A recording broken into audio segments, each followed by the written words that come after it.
prepared a presentation, but the 29th of March is sort of taking up a lot of my team's time at the moment when silverware will go. Yeah, yeah.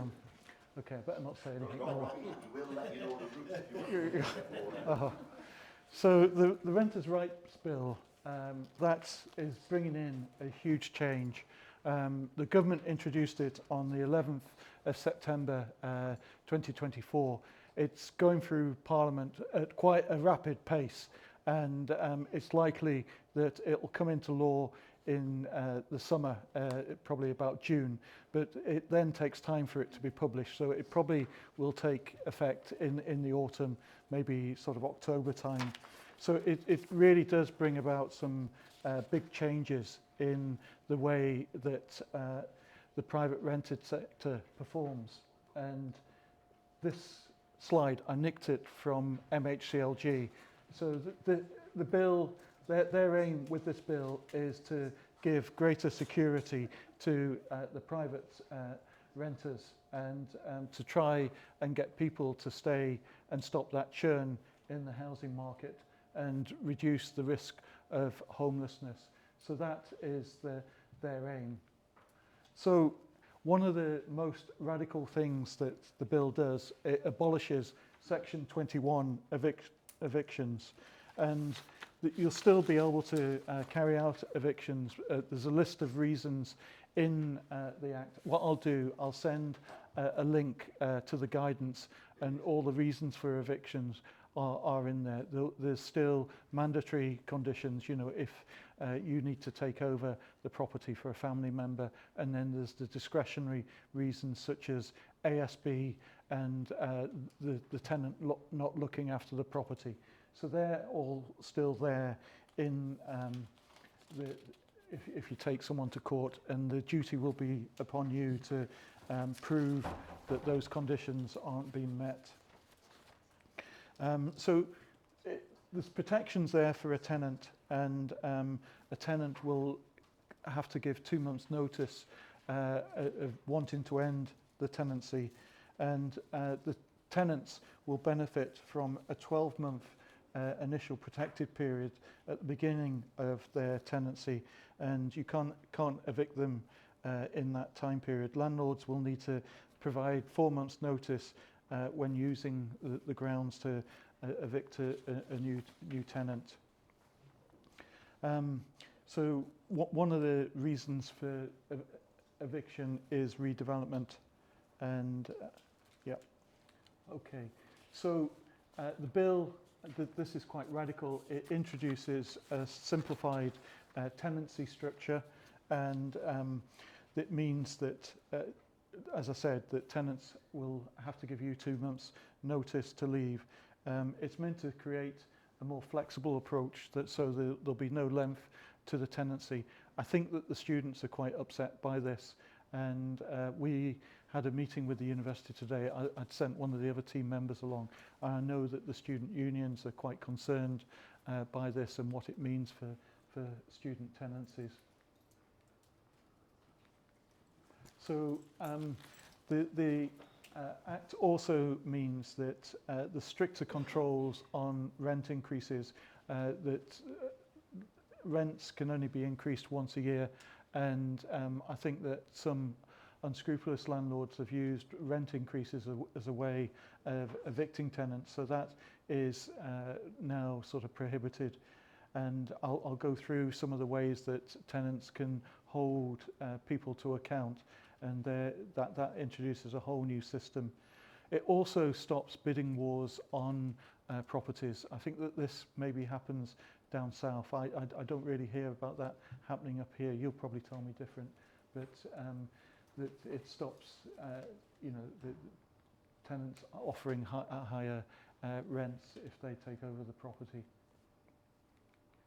So as I say, that there's a new way of holding someone to account, and tenants can now go to the private sector ombudsman, and this means that they can raise any complaint, and there will be arbitration between the landlord and the tenant.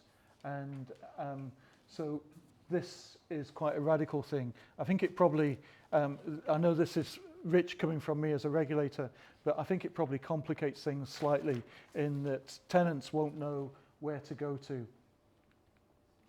So another thing that will happen is that the government are proposing introducing a database, and all landlords will have to register with this database, and documents such as gas certificates, electrical safety certificates will have to be posted on there.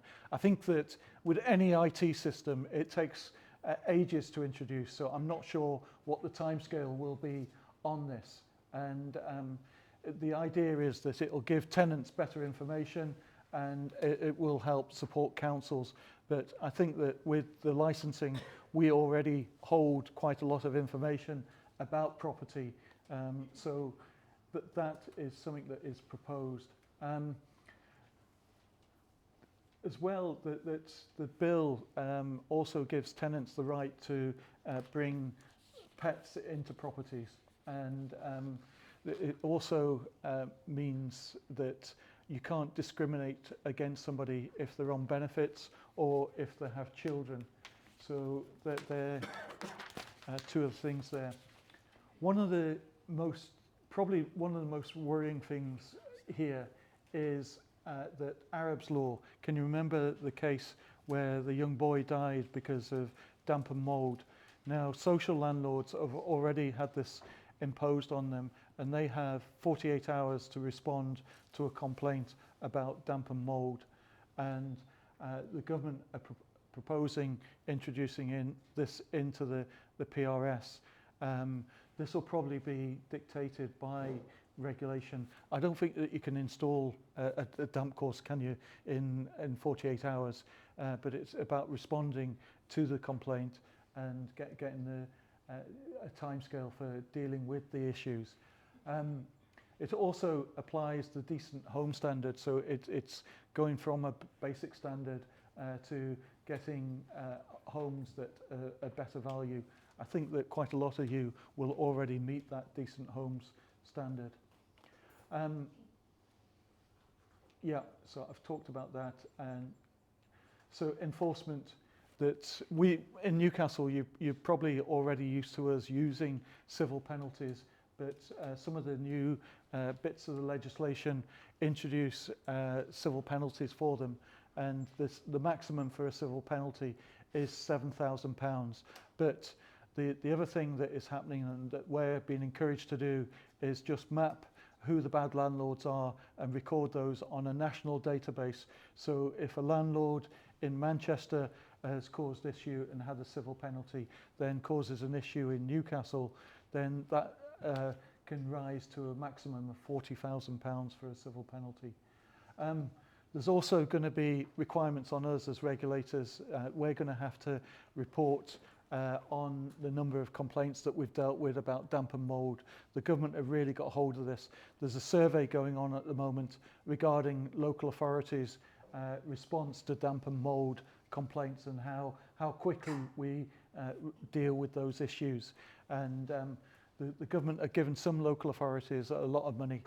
They haven't given Newcastle much at all to be part of that survey. The other thing is rent repayment orders, that if a landlord is found wanting and has action taken under the Housing Act, then it extends the powers about rent repayments. So if you let out a property but are in contravention of the Housing Act, then the tenants can claim the rent back from you.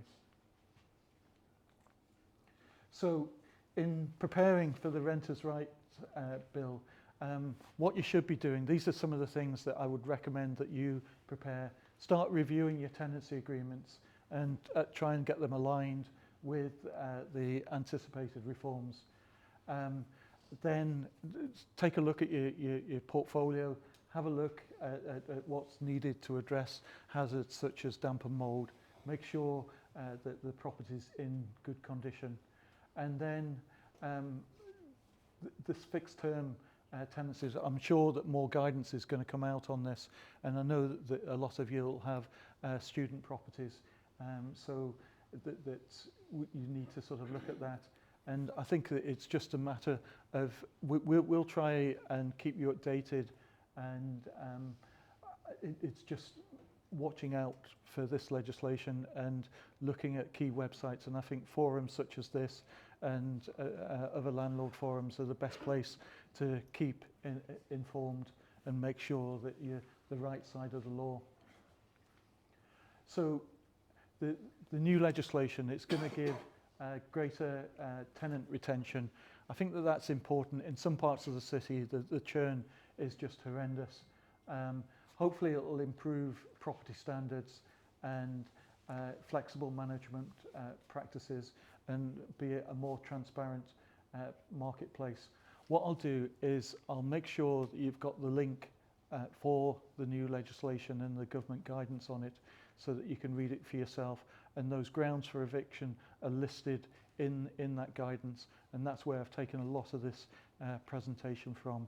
So hopefully that's just given you a rough idea of what's going to be in the Renters' Rights Bill and the changes that are afoot. So thank you.